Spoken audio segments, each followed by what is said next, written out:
por los otros dos mecanismos, es decir, el derecho a la libertad circulatoria, que es lo que cubre el habeas corpus, y el derecho a la privacidad, digamos, o a la privacidad de los datos, ¿no? Que es lo que, y a la propia identidad y demás, que es lo que vendría a rescatar el habeas data, que como les dije la otra vez, es un mecanismo que es interesante ver desde hoy, desde el día de hoy. Ahora de nuevo se nos tomó un poco de jugo, se nos es imposible con la garganta.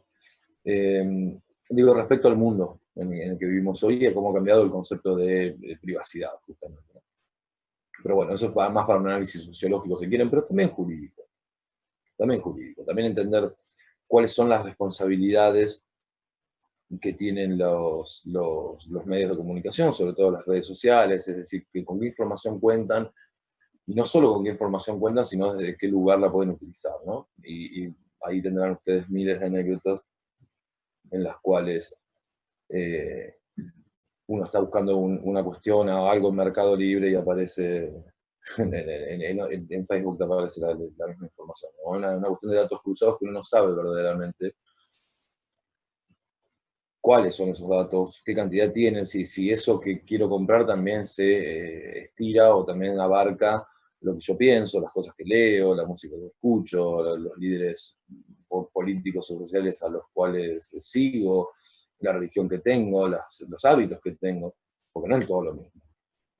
Bueno, justamente ahora lo pueden ver con el caso actual que hay de presunto espionaje, ¿no? De parte de los servicios de inteligencia, que se ocurrió todo esto de lo que supuestamente. Para ver justamente como muchas veces se tratan de justificar diciendo, bueno, yo googleé y tenía la información. No toda la información puede estar, o en todo caso, si uno con un buen hacker puede descubrir toda la información de una persona, hasta ese tipo de detalles, digo, hasta cómo se viste, bueno, estamos en un problema, ¿no? Estamos en un problema. Acá, Agustina, sí, me dice, no entendí el estado de sitio. Bueno,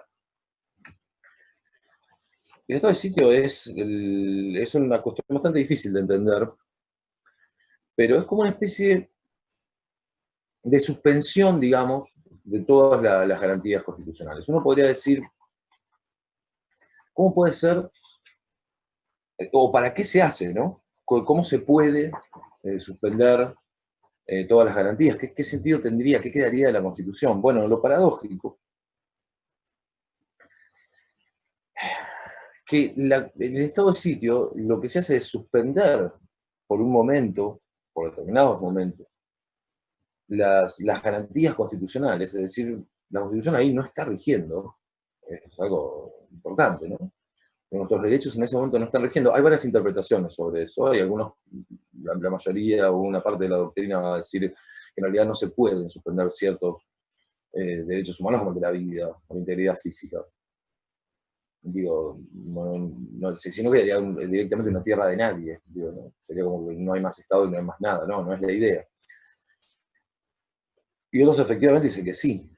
Acá el último estado de sitio fue en el marco de la salida del gobierno de la Rúa en el 2001, y a mí me tocó estar ahí en la calle en su momento, y les puedo asegurar que sí, que no había leyes. Se dan cuenta que había una actuación de la fuerza de seguridad, de la política y demás, en los cuales realmente no estaban suspendidas las garantías constitucionales. ¿Por qué no estarían suspendidas? Bueno, porque después se juzgó presuntamente a las personas que hicieron eso, aunque la verdad que no ha habido responsables políticos de la cantidad de muertos que hubo. Lo paradójico de esto, lo que tiene que entender el estado de sitio, es que la Constitución supuestamente se está autopreservando, como si fuese casi una enfermedad autoinmune, ¿entienden? Eh, Al ver peligrado por una situación, ya sea una conmoción interior o un ataque exterior, al ver atacada con concreto peligro las instituciones, el orden republicano, digamos, por el grado de violencia que puede haber en las calles, por la idea de que puede caer no solo un gobierno, no solo un gobierno. Eh, Ahí Valeria también, sí, bueno, ahora les voy ahí le voy contestando. Esto es todo sobre esto del sitio. A ver, para preservarse como Constitución, para decir, bueno, vamos a salvar la Constitución, vamos a salvar el Estado, suspendemos la Constitución. ¿Se dan cuenta? Vendría a ser como una razón de fuerza mayor. Por supuesto que es muy dudoso. Si yo para defender algo lo tengo que suspender, y la verdad que hay un tema. La verdad que hay un tema, porque ¿quién manda en ese momento en que nadie? Siempre va a mandar el poder político. ¿Y para qué serviría la Constitución? Digo, o cómo puede ser usado además. Ante un ataque exterior, uno puede entenderlo, digamos, ¿no? Digo, se declara un ataque exterior a quien declara la guerra o tiene acciones armadas concretas sobre el territorio. Bueno, perfecto, uno podría decir ahí procede solo. Ahora, el tema de la conmoción interior, ¿qué mide cuando se declara un estado de sitio? ¿Se dan cuenta? Ahí puede ser utilizado políticamente, por supuesto, porque esperen que sigo admitiendo personas. Ahí puede ser utilizado políticamente, les decía, porque cada uno va a determinar, si uno ve que puede caer su gobierno, va a decir, bueno, hay una conmoción interior, quizás porque hay un estado de protesta generalizado. No cualquier cosa puede ser declarado un estado de sitio. A ver las preguntas que tiene. A ver. El libro menciona que hay dos límites. Dice, sí, sí. ¿Cuáles son esos límites? Ahí se los explico. Primero, no se puede, mediante el estado de sitio, con la declaración del estado de sitio, eso sale del propio artículo, no se puede obstaculizar el ejercicio del derecho a la locomoción, digamos, ¿no? A la libertad ambulatoria. Esa es una de las cosas. Bueno, fíjense que una de las cuestiones que la gente que es anticuarentena o lo que fuera te están cuestionando, lo pueden ir cuestionando por ahí. Como el Estado en este momento presuntamente está sí fijando tu libertad ambulatoria. Bueno, por supuesto, está hecho en virtud de una cuestión de salud pública, lo que fuera, digo, cada uno tendrá sus argumentos, pero es eso. Ese es uno de los límites. El Estado de sitio no puede hacer eso porque si no congela todo. Ahí ya habría una acción del Estado sobre las personas que avasallaría cualquier sistema medianamente liberal. Porque es el Estado que decidiría poner en cuarentena política, digamos, a todo un Estado, porque aparte estaría impidiendo, entiéndanlo también, otro derecho básico de todo constitucionalismo, que es el derecho a la resistencia a la opresión. Es decir, a poder protestar y a peticionar ante las autoridades cuando se está gobernando en contra de un pueblo, por ejemplo, o cuando hay una problemática determinada. Si yo utilizo el estado de sitio para que la gente no pueda salir de su casa, y ese tipo de reuniones o ese tipo de manifestaciones es imposible. También en un mundo anterior, ¿no? Porque hoy, fíjense que hoy también sería diferente, porque aún sin las manifestaciones, digamos, las redes sociales ya son un lugar para compartir. Piénsenlo en otro mundo, en donde ese tipo de comunicación no se daba. Entonces, declarar el estado de sitio significaba, de hecho, que prácticamente no hubiera circulación de discursos en la sociedad, que nadie tuviera información, ¿no? Eso es una de las cosas. Y después hay una interpretación, digamos, que los límites, justamente lo que le decía antes, otro de los límites sería reconocer, o sea, que no pueda dejar de reconocerse el derecho a la vida, el derecho a la intimidad personal. Acá se los leo: prohibición de esclavitud y servidumbre, principios de legalidad y retroactividad, libertad de conciencia y de religión, es decir, una mezcla de derechos civiles, por lo general, con algunos derechos políticos, si quieren. Pero en general el derecho a la vida, a la integridad física, a la intimidad personal, es decir, no se puede avanzar sobre eso, porque si no ya estaríamos en el contexto de un gobierno absolutamente totalitario. ¿Qué va a hacer el Estado? ¿Te va a patear las puertas de tu casa para ingresar y ver qué estás comiendo? Acá dice, cuando se prohíbe la libertad ambulatoria sería un toque de queda. Sí, el toque de queda es otra cosa. Le pregunta Karen, pero sí, es cierto. El toque de queda sí, ahí prohíbe la libertad de reunión en realidad. Lo que se prohíbe el toque de queda es generalmente de noche. No se permite que la gente se reúna. ¿Mm? Que es algo también gravísimo, por supuesto, ¿no? Hay un límite muy grande porque justamente el derecho a la asociación también es un derecho humano. Entonces, más para ustedes que para mí, que yo nací en plena dictadura militar y qué sé yo, por más que no me lo acuerdo, uno hereda muchas cosas de su crianza, digamos, de lo que se pasó. Para ustedes sería impensable que alguien venga y les diga, bueno, no se pueden juntar en la esquina con dos amigos a charlar. Bueno, eso sería más concreto el toque de queda. A ver, acá me están preguntando de habeas corpus, pero pará porque tenía un par de preguntas anteriores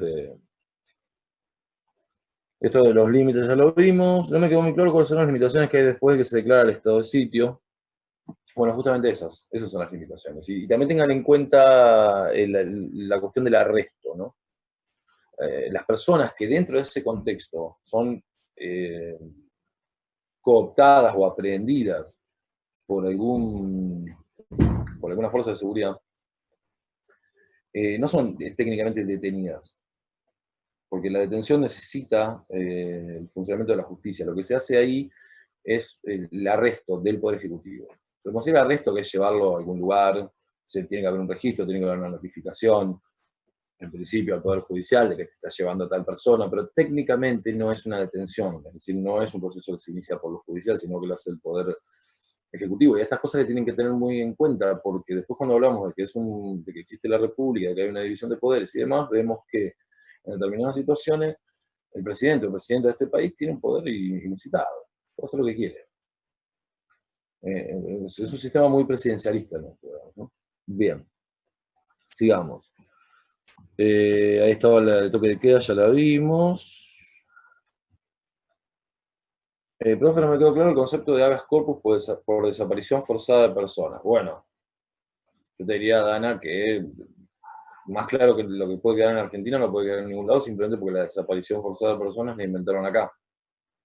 En todos los demás lugares donde hubo dictaduras o guerras, generalmente se mata a las personas, no se las desaparece. Que por supuesto en la práctica es lo mismo. Sabemos que las personas que desaparecieron generalmente murieron, pero no importa, es la técnica de la desaparición. Y es uno de los más importantes, es desapareció una persona, un amigo, una amiga. Yo tengo que ver al Estado, es decir, al juez, acuérdense, la habeas corpus se puede, cualquiera lo puede interponer ante cualquier juez o jueza. Y le tengo que decir que me diga dónde está. Por supuesto, fíjense, se usa mucho, lamentablemente, digo, ¿no? Se usa mucho a veces en el caso de los femicidios. Saben que es el exnovio, o el actual, o el que la estaba acosando. Pero tienen que hacer la denuncia como si, digamos, tenés que plantear el habeas corpus, por ejemplo, si hay relaciones con alguna de las fuerzas de seguridad o lo que fuera. Acuérdense que el habeas corpus solo puede ser ejercido, digamos, denunciado e interpuesto contra acciones del Estado. Si alguien secuestra a una persona en su casa y lo meten en el sótano, eso se llama secuestro extorsivo en todo caso. Si lo hace el Estado, en ese caso, si no informa dónde está, es una desaparición forzada de personas, porque no está la persona. Y el Estado mismo se garantiza de que nadie lo pueda encontrar. ¿Qué se hace ante eso, entonces? Ante la desaparición de una persona. Cuando hablamos de desaparición forzada, se entiende, ¿no? Alguien fuerza esa desaparición. Les digo que muchas veces se interpone igualmente en el femicidio, porque si, por ejemplo, el marido era de alguna fuerza de seguridad, uno puede entender o puede pensar que quizás desde esa misma fuerza pudieron llevarse a esa mujer. ¿Saben para qué se hace en la práctica? En realidad, para que todo el Estado se ponga en movimiento, porque en realidad el habeas corpus provoca una comunicación instantánea y todo el Estado se tendría que poner a buscar a las personas. Es decir, ya es una obligación del Estado. En el habeas corpus vos le estás pidiendo directamente al Estado, a través de un juez en este caso, que traiga el cuerpo de una persona, de ahí lo de habeas corpus, ¿no? Traer el cuerpo de una persona ante mí. ¿Por qué? Porque no está. Por supuesto, en este caso estamos hablando siempre, por favor, la legitimación pasiva, es decir, los únicos que pueden cometer acciones por las cuales yo interpongo un habeas corpus para buscarlo es el Estado. Es el Estado, sino después lo que hagan los individuos, lo hacen los individuos y serán delitos distintos. Pero se da cuenta, para interponer un habeas corpus yo tengo que sospechar que es el Estado el que está detrás. ¿No? Y en el caso de la desaparición forzada de personas es justamente desaparición de una persona y yo supongo que me dijo que iba a ir a una marcha y después desapareció. ¿No? Podría suponer, tengo que tener algunas razones para suponer que pudo venir de parte del Estado, eso me refiero. Bueno, ahora esperen porque acá se están mezclando un poco las preguntas. Acá Camila dice, profe, explicaría el amparo, bueno, es un poquito más adelante, ahora lo vemos. ¿Qué garantías sí pueden suponerse durante el estado de sitio? Mira, Candela, eso, fíjate bien, léelo, si querés buscar fallos, porque es muy valorativo, ¿te das cuenta? Es un problema lo del estado de sitio, porque, ya te digo, es en principio una contradicción. Es suspender el funcionamiento de donde están todas las garantías y declaraciones y todo lo que tenemos para supuestamente salvar eso, ¿no? Para preservarlo, ¿no? Suspendo para conservar. Bueno, más allá de las descripciones teóricas, jurídicas y filosóficas que supone eso, lo que es importante entender es que es una interpretación que cada uno le va a dar la que quiera. Es decir, de qué queda suspendido o no. Si vos a mí me decís que se suspenden las garantías constitucionales, bueno, en esas garantías constitucionales yo no podría defender de nada como ciudadano, ni ustedes como ciudadanos o ciudadanas. No podrían defenderse, porque no tienen ninguna garantía que el expresarlo, por lo tanto los derechos no estarían ejerciéndose, y esos serían todos. Ahora bien, obviamente desde lo teórico es injustificable esto. Entonces la mayoría de las interpretaciones se dan en el sentido de, bueno, sí, algunos se afectan y otros no. Sí, la libertad de reunión te la van a cortar, y te van a cortar un montón de libertades. Ahora no puede decir el Estado que cuando hay un estado de sitio no existe el derecho o la garantía del respeto al derecho a la vida, o a la libertad personal, o a la integridad personal, cosas demasiado graves. Porque sin eso no hay nada. Insisto, se retrocedería a lo que Hobbes o Locke llaman el estado de naturaleza, en donde en realidad que nos vamos a matar entre todos. Que ni siquiera sería así, porque en ese caso es el Estado el que puede matarte. Es el Estado el que no tiene por qué respetar nada. Y el Estado es el que tiene el monopolio de la violencia legítima, es una de las características. Las fuerzas de seguridad pertenecen al Estado. Entonces sería una situación de una dictadura virtual. Digo, si uno sostiene un estado de sitio como modus operandi de un gobierno. Realmente dura muy poco, realmente se da durante las conmociones. Y lo que llaman conmociones también es absolutamente arbitrario. O sea, lo que puede ser una protesta cuando se le va de la mano lo van a llamar conmoción. Bueno, eso también va a depender de la línea política del gobierno de turno y demás. Pero hasta cuándo hay estado de sitio? A ver, creo que lo entiendo, Tami, ¿qué me decís? Profe, ¿hasta cuando hay estado de sitio se puede interponer habeas corpus? Sí. Esos habeas corpus se interponían durante la dictadura militar. De hecho, bueno, un tipo que fue presidente, como Raúl Alfonsín, se caracterizó por eso. Digamos. Era el laburado de abogado gratis, digamos, para presos políticos y demás, y pedía los habeas corpus por la gente que desaparecía. La mayoría de abogados y abogadas que interponían habeas corpus en la época de la dictadura murieron, los asesinaron, o desaparecieron a su vez, paradójicamente. Pero sí, imagínense si en una dictadura militar se puede interponer un habeas corpus, imagínense en estado de sitio, en cualquier contexto. Por eso les digo que está lleno de contradicciones. Porque en realidad uno diría, pero ¿cómo? Si se suspenden todas las garantías constitucionales, ¿yo para qué podría interponer un habeas corpus? Bueno, como lo puedo interponer, le doy razón a esa interpretación que dice que la libertad personal, por ejemplo, la integridad personal o el derecho a la vida siguen vigentes. Porque si no, ¿qué sentido tendría? Si el Estado podría hacer lo que quiera conmigo y con cualquiera en ese contexto, ¿para qué pediría un habeas corpus? Bueno, ahí lean entre líneas. Chicos y chicas están haciendo adultos y lean entre líneas. Si eso tiene o no una utilización política, si eso se cumple o no, si el Estado ante una cuestión, miren los videos, seguramente quizás hay alguien más de mi edad que lo haya vivido más en su época, pero si no, miren los videos del 2001. Y fíjense si ahí había garantía alguna. Bueno, esas son lecturas, y la verdad que forma parte de interpretaciones. Lean fallos de las cortes, uno puede leer los fallos de la Corte Europea, Corte Americana, la Corte Interamericana, digamos, de derechos humanos. Eso está bueno porque van a ver que hay distintas interpretaciones que son muy finas, ¿no? De qué tipo de derechos o qué tipo de garantías se sostienen y qué pasaría si no se sostienen. Es decir, ¿qué hago si yo no tengo respeto a la libertad personal, no tengo la garantía del derecho a la vida?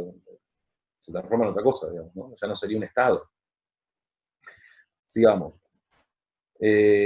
Sigue Tami, pero en el caso de que si yo interpongo habeas corpus a persona protegida por el amparo, ¿desaparece o aparece muerta? ¿Qué pasa con eso? A ver, para tratar de entender. Ah, ¿qué pasa con eso? No, ¿qué pasa con eso? Y no sé, uno interpone habeas corpus y la justicia lo que hace es buscar el cuerpo. Vivo o muerto, es una persona que no está desaparecida, o la trata de buscar. Si aparece muerto, se seguirá las vías legales para este tipo de cuestiones.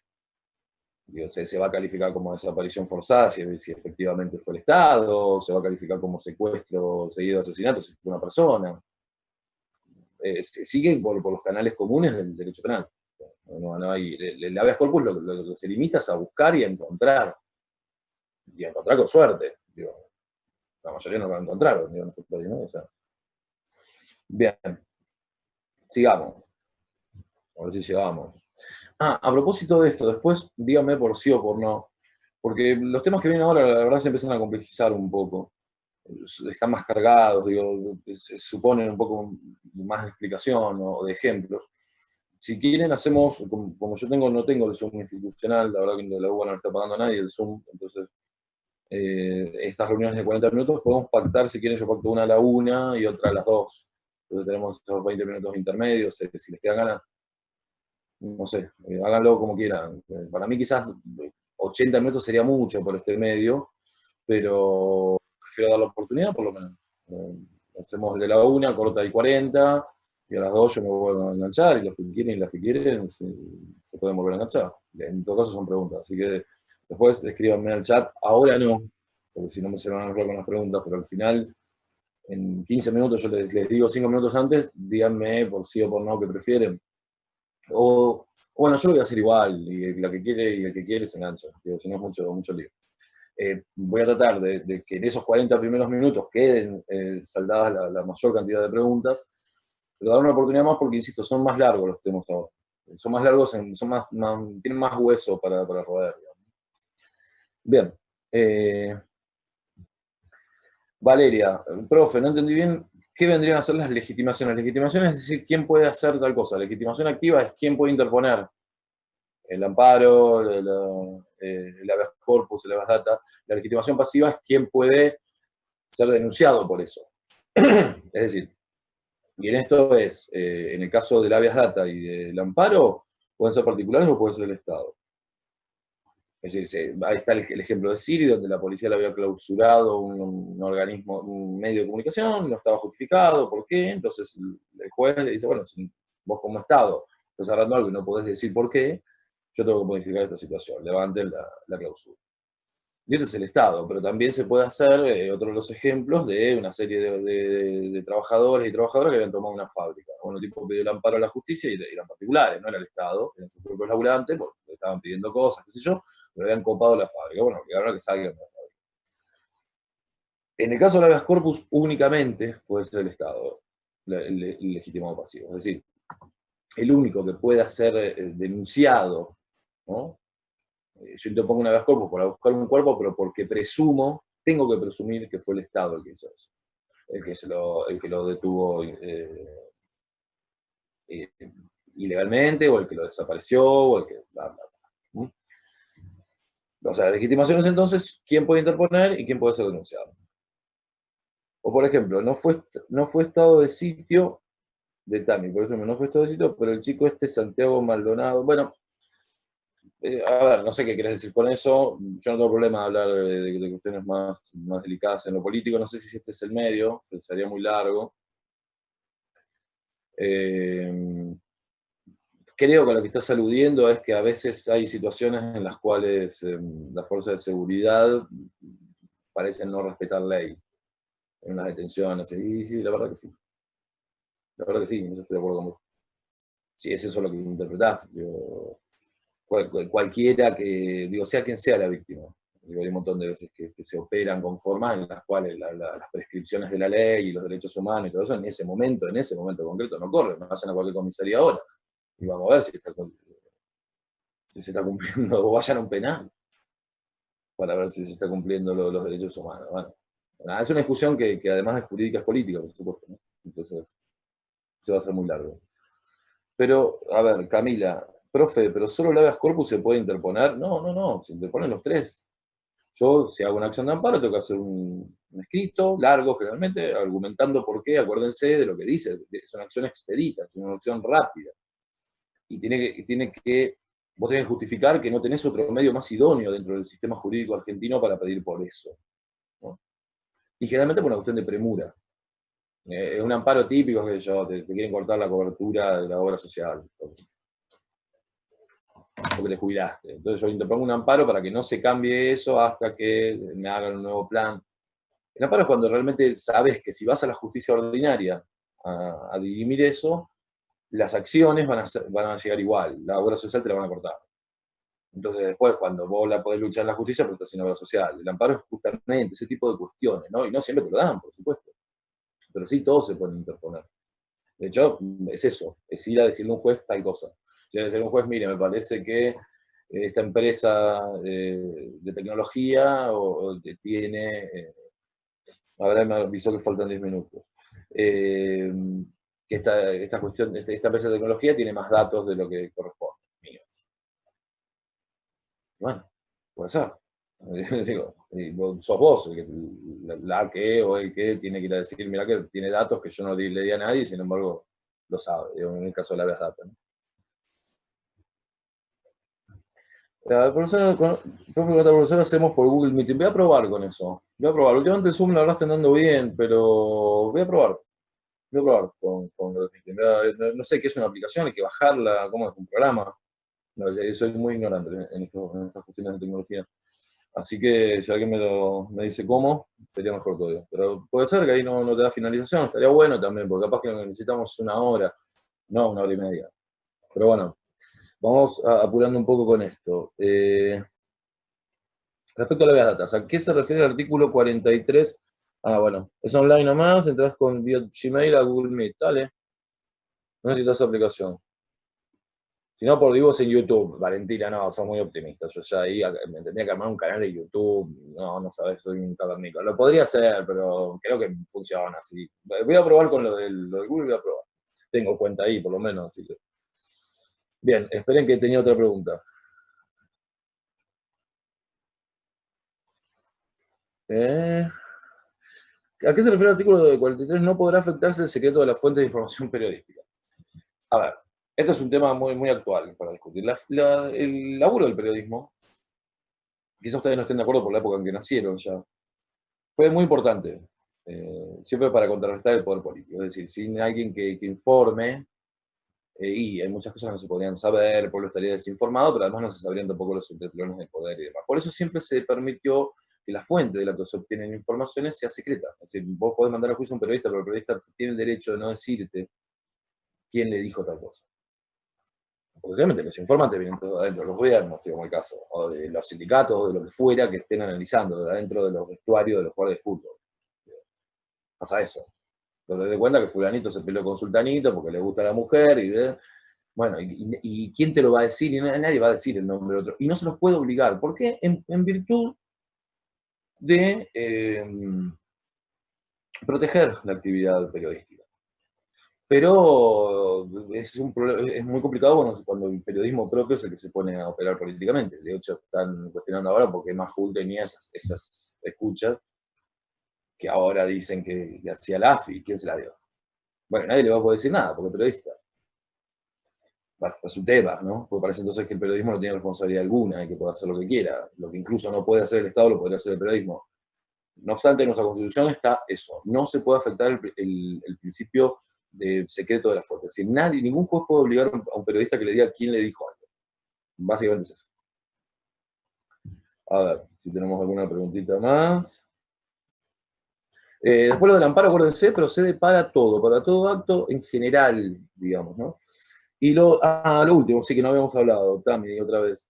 Intervención de Estado, sí, se llama intervención federal. Se interviene en una provincia cuando hay conmoción interna. En ese caso, las personas cuentan con sus garantías o están en suspensión como estado de sitio. No. Ahí no hablaríamos de suspensión de garantías. Lo que se hace es intervenir el gobierno de la provincia. Que también es una herramienta complicada porque si el Estado federal, el presidenta, no es del mismo partido político que el de la provincia, y ahí empiezan los tejes y manejes. Si ustedes ven, pues, googleen cuáles fueron las intervenciones federales de nuestro país, se van a dar cuenta.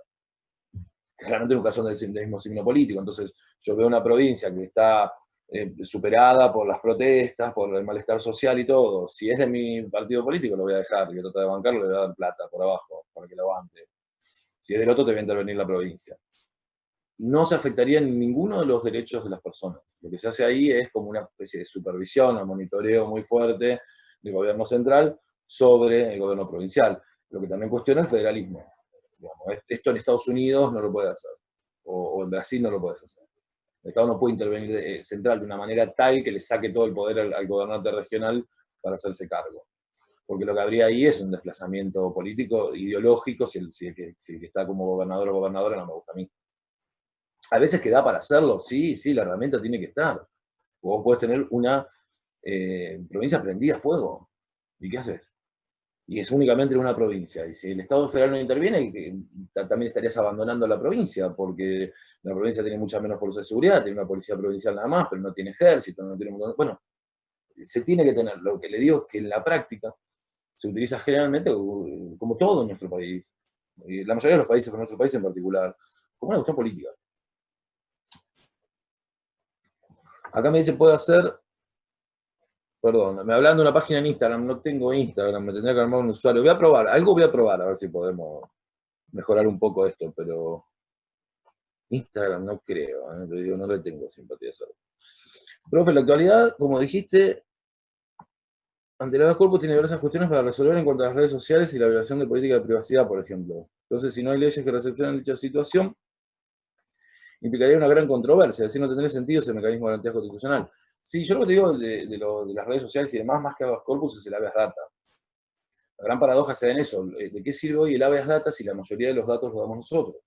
Sigue teniendo sentido porque si yo me entero que el Mercado Libre o Facebook tiene de mí información mucho más sensible, bueno, es un tema, porque ahí ya te estarían espiando, y yo ahí no sé, viste, hay un montón de teorías conspiranoicas, yo la verdad que en algunas creo. Yo una vez en el laburo estoy hablando de gatos negros y les juro que me apareció en el Facebook el club de amigos de gato negro. Y yo no había escrito eso. Tampoco me asusta, ¿qué quieren que les diga? A esta altura yo creo que todos saben todo de nosotros.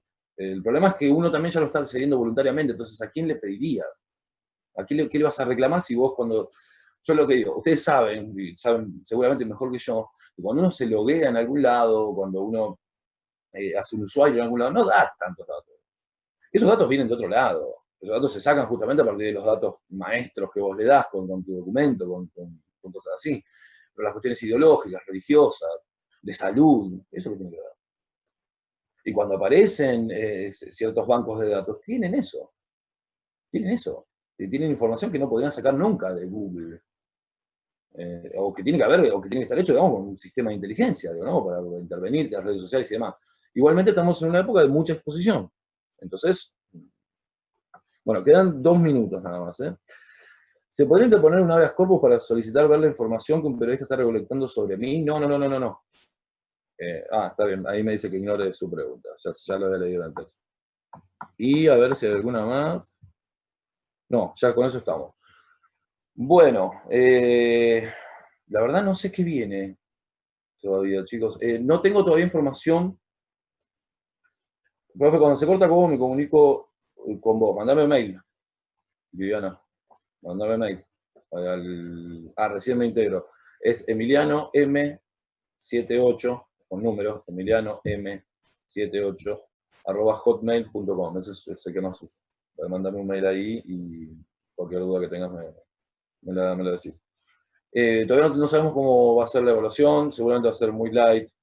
Se están barajando, hemos discutido mucho en la cátedra y con otras cátedras, porque algunos quieren tomar oral, no sé, a mí me parece un delirio, sinceramente. Pero bueno, seguramente esta semana o la próxima ya les diré algo de eso. Y no me acuerdo qué hay para el jueves, sigan el capítulo igual.